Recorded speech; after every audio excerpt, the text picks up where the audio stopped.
Hello and welcome to Assorted Stumper Problems. This is challenge 6.1.1C.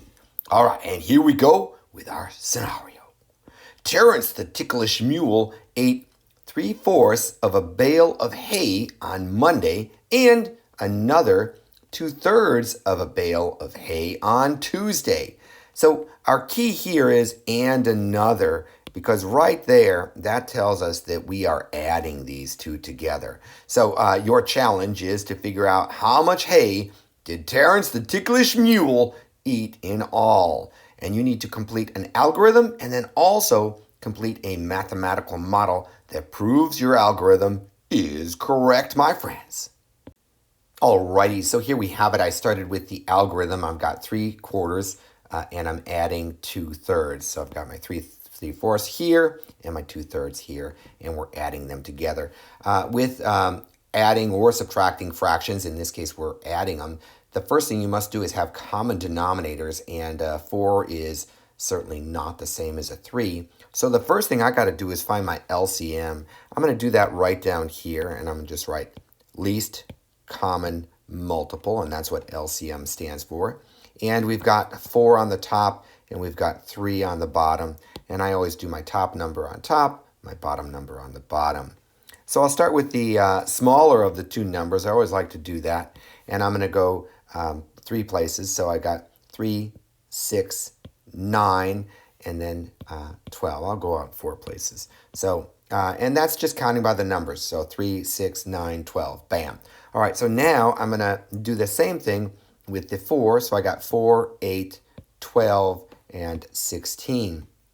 And as you see right here, 12 is my least common multiple. These are all multiples of 4, and these are multiples of 3, right? And my least common one is the 12. So now I know I want to change both of these denominators into 12s. So I can do that by multiplying by the giant 1. So let's go ahead and do that right here, and I'll show you how that works. So I'm going to multiply both of these by the giant 1. Now, anytime we multiply a number by 1, you get the same number, right? But with fractions, when I multiply by the giant 1, I will get a different looking fraction that has the same exact value. So now for this top one, I need to multiply it by 1, 2, 3, so the giant 1 of 3/3. So let's plug that in. So I'm going to just come up here and go 3/3. And now let's come down here again and look at the 3's here. So I'm going to multiply by 1, 2, 3, 4. So I'm going to multiply that by the giant 1 of 4/4. And here we go, 4/4. Bam! Perfect. I love it. All right, so now when I multiply these, it's going to give me new fractions with the exact same value. So I'm going to make my equal sign, and right here I go 3 times 3 is going to give me 9 on the top for my numerator, and then 4 times 3 is going to give me 12 for my denominator. And if you notice, that 12 is right here from my least common multiple. Now, I'm going to do the exact same thing right here. 2 times 4 is going to give me 8. So I'm going to drop my 8 right there. And then right here, I've got 3 times 4, which is going to give me 12 once again. And lo and behold, my friends, look at, I've got common denominators. So now I can add these two bad boys together, and I get right here, 9 plus 8 is going to give me 17. So I'll drop the 17, and that is over the 12. Because remember, when you're adding or subtracting, in this case we're adding, you never add or subtract the denominator, because that just tells us how many parts we have broken this into. Now, this can get simplified, and I'm going to explain that in a minute. Actually, scratch that. I'm going to explain it right now, and then I'll explain it further with the mathematical model. But anytime you have what I call a top-heavy, where the numerator is greater than the denominator, you see it's top-heavy. This top part is heavier or bigger than the bottom part. That's called an improper fraction, which means it can be reduced into a mixed number or simplified into a mixed number. So when I talk with my students, I always say that fractions can be thought of in 3 ways. In this case, I have 17/12, right? I can think of it as 17 out of 12. Or what I really want to think about right now in this case for simplifying this fraction is 17 divided by 12. So let's go ahead and do that right now. And I'm going to do it right here. I've got 17 divided by 12, right? So 12 can go into 17 one time. So I'll put it 1 there and 12 times 1, right? So if you take 1 times 12, you'll get 12, right? Then you simply subtract that, just like any division problem. And right here you got 7 minus 2 is going to give you 5, right? So I'm going to drop that 5 right there. And then 1 minus 1 zeroes out. So this remainder becomes your new numerator, right? So I'm going to just make this 1 a little bigger. And then the 5 is my numerator. And it's out of my divisor, which becomes my denominator once again, just like it is over here. So I got 12 right there. And you end up with 1 and 5/12. Now this is the same value, and I'll show you that in a minute. 17/12 is the same value as 1 and 5/12. This is the mixed number form. This is an improper fraction form. Let's go ahead and look at what the mathematical model would look like.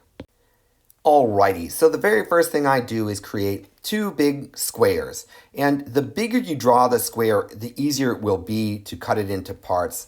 I always tell my students, draw these squares really big. So in this case, I can enlarge it. So on your paper, you should draw it really big like that.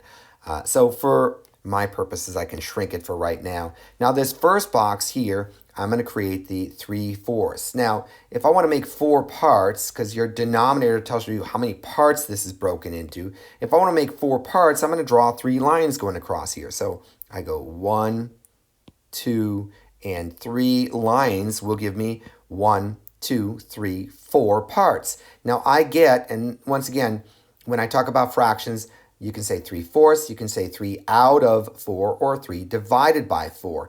In this case, I'm looking at, I get 3 out of those 4, right? So I'm going to color in 3 of these boxes. I'm going to just do it like this and watch how that goes. That'll be pretty cool. So bam, right there. I love that. All right, so now I've got 1, 2, 3 out of 4. Bam, I just created that fraction there. Now I'm going to make this bottom box into 2/3. So if I'm breaking it into 3 parts, that means I'm going to draw 2 lines. So I'm going to go 1 line and 2 lines. Bam, perfect. And that gives me 1, 2, 3 parts. So now I get 2 out of those 3, right? So I'm going to color in 2 of the parts. So I'm going to color in these 2 parts.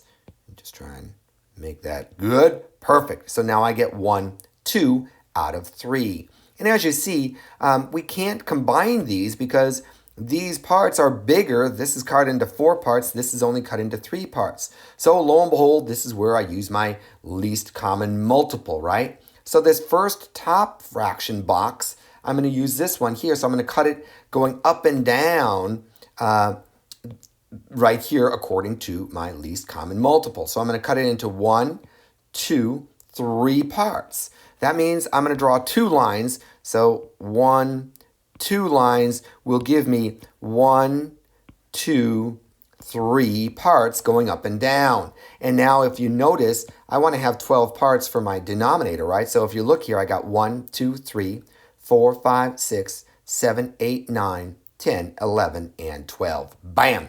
Perfect. Now I want to do the same thing with this box here so that they have 12 parts as well. So what I'm going to do is, cutting up and down, I'm going to break it into 1, 2, 3, 4 parts. So 4 parts means I'm going to draw 3 lines. So I'm going to go 1, 2, and 3 lines. And that gives me 1, 2, 3, and 4 parts. And if I count these, I should end up with 12 parts, just like this box up here has. So 1, 2, 3, 4, 5, 6, 7, 8, 9, 10, 11, and 12. Bam, I do have that. Now, if you notice, both of these got converted to 12ths. So this top fraction here should have 9/12. Well, let's see. 1, 2, 3, 4, 5, 6, 7, 8, 9. Bam, that agrees with our top fraction here. This 8/12 should be represented right here. Let's see. I get 1, 2, 3, 4, 5, 6, 7, and 8 out of the whole 12. Sure enough, 8 twelfths. So let's go ahead and count these together, and that'll give me my answer. So here we go. I want to make a little more room, and I'm going to just count these up, and I'm going to go 1, 2, 3, 4, 5, 6, 7, 8, 9, 10, 11, 12, 13, 14, 15, 16, and 17. Bam! 17 out of, whoops, that's a little sloppy. Let's make that a little better. 17 out of the 12, which, as you see, agrees with our initial answer that we got before we reduced it. 17 twelfths. Bam, perfect. I love it. Now, what about when we converted it to the mixed number? Well, let's do the same thing here. So what I want to do is start to move some of these down here. And so I'm going to take this one away, and watch what I do. I'm going to just scribble this out. That's gone. And we're going to place it over here. Let me just hang on one second. And we'll place it right here. So we fill that one in, right? Now I'm going to take this one away, and let's go ahead and plug it in right here. So I'm going to do that, and I'll fill, whoops, I wanted to do it in yellow. So let's fill that in yellow. Perfect. Okay, so now I'm going to get rid of this one here. So I'll scribble that one out. It's no longer there, and I'm going to place it right there. So we'll get that yellow out and place it right there. And now I'm going to get rid of this one here and plug it in right there. So let's scribble that one out. Oops, I want to do that in blue. Scribble that out, and then we're going to place it right here. And now, as you see, this one right here is one whole. So let's go ahead and make this. I'm going to do this in black. This is really one. I'm going to make that big fat one. That's one whole, right? Because all of these boxes are filled in. And up here, these are gone, right? And these were never there. So I've got 1, 2, 3, 4, 5 here. So I've got, and let me just make this in black. I've got the big 5 there. So I actually have 1 and 5 twelfths. And this, as you see, agrees with our algorithm over here where we simplified that improper fraction into a mixed number, and bam, 1 and 5 out of 12. 1 and 5 twelfths agrees with 1 and 5 twelfths. Oh my goodness, I love it. All right, hey, as always, if you made a mistake anywhere along the way, no worries at all, my friend. Pause that video, fix that mistake. That is your fastest way to learn. Until next time, I hope you have a fantastic day. I'll see you soon.